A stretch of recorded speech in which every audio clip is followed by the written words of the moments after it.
Long ago and far away, in enchanted lands across the seas, lived kings and queens, princes and princesses, good fairies and wicked witches, ferocious giants and gentle dwarfs. Their adventures and stories have been told for hundreds of years. Open the pages and listen to the words, and you too can join the magical world of Once Upon a Time.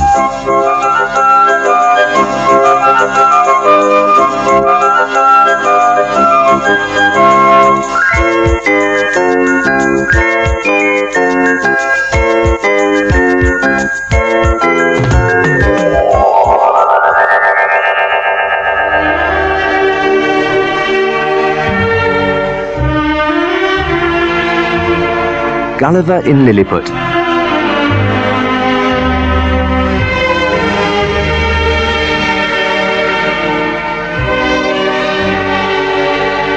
Once upon a time, there lived a handsome man called Gulliver, who was an apprentice to a doctor in London.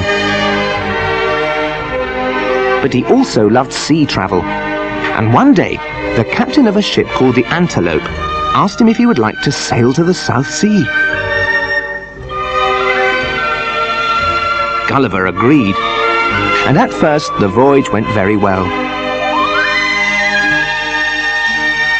They sailed along on the calm blue seas with fair winds behind them, until one day a violent storm began to rage. It sent huge waves lashing against the side of the ship, and left the crew completely at the mercy of the waves and the powerful wind. As the wind continued to howl and the waves kept on lashing, the ship was driven onto a rock and it split in two. Gulliver climbed into the lifeboat with 6 of the crew, and they rowed away from the big ship with all their might.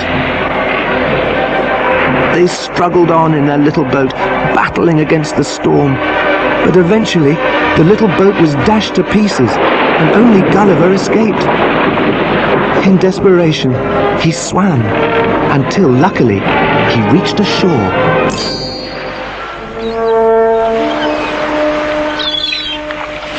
When Gulliver staggered to his feet, he looked around for any signs of life.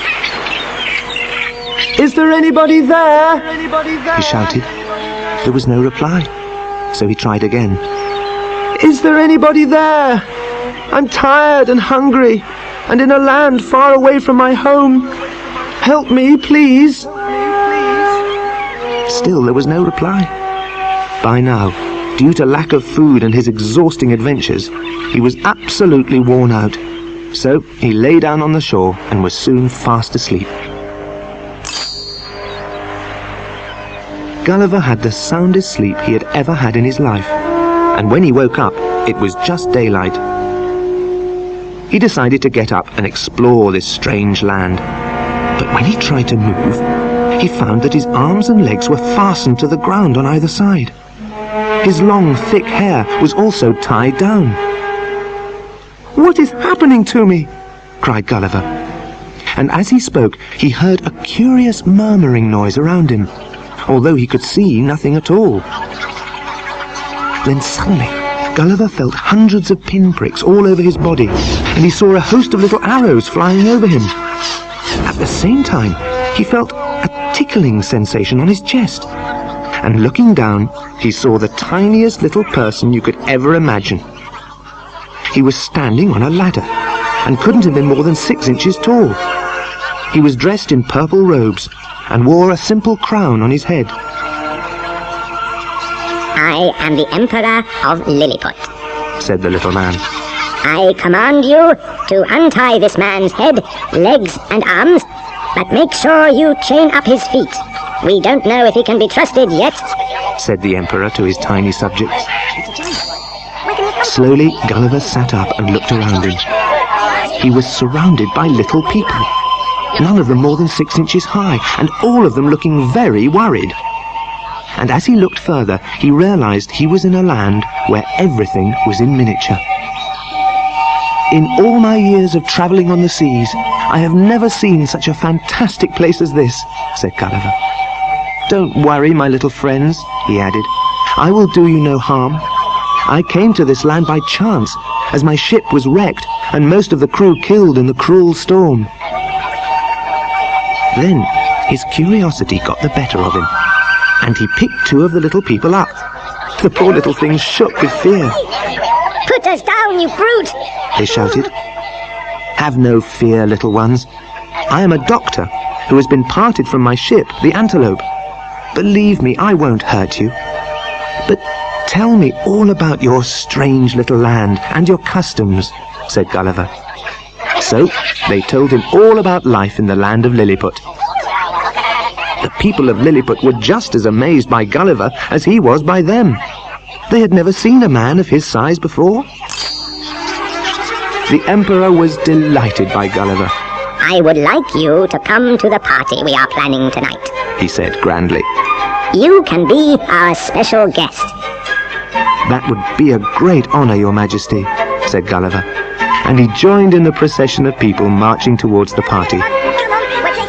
The Emperor's personal guards marched at the head of the procession, while the Emperor, his other guards, and the ordinary people followed on behind. There was a wonderful party atmosphere. Even the guards were laughing and joking as they marched along. Gulliver's feet were unchained, and he walked behind all the little folk. He had to take extra small steps so he didn't step on any of them. Suddenly everyone started clapping and jumping up and down with delight, because they were approaching the main square, and this was where the party was being held. The little people were getting so excited and making such a noise that Gulliver had to cover his ears for a few minutes. To reach the main square, the procession had to pass by two towers that were as thin and tall as needles. The square itself was no bigger than a tea tray.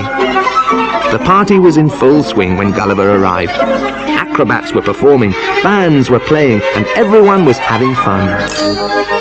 Gulliver knelt down so he had his nose on the same level as the little tightrope that had been set up for the acrobats. The thread they were balanced on was as thin as a human hair, and they were holding long pins in their hands to help them keep their balance. All the little onlookers were cheering and clapping at the amazing feats they were performing. "Help! I've lost my balance!" shouted one of the little acrobats suddenly. But he was in luck. Gulliver caught him in the palm of his hand and lifted him back onto the tightrope. "Hurrah for Gulliver!" shouted the audience. "Thank you, kind giant, for saving one of our friends." Gulliver smiled at the audience. "It gives me great pleasure to help you," he said. "In all my years of travelling on the seas, I have never met any people who were as brave as you." "Three cheers for Gulliver!" shouted the Emperor. "Hip hip hooray! Hip hip hooray! Hip hip hooray!"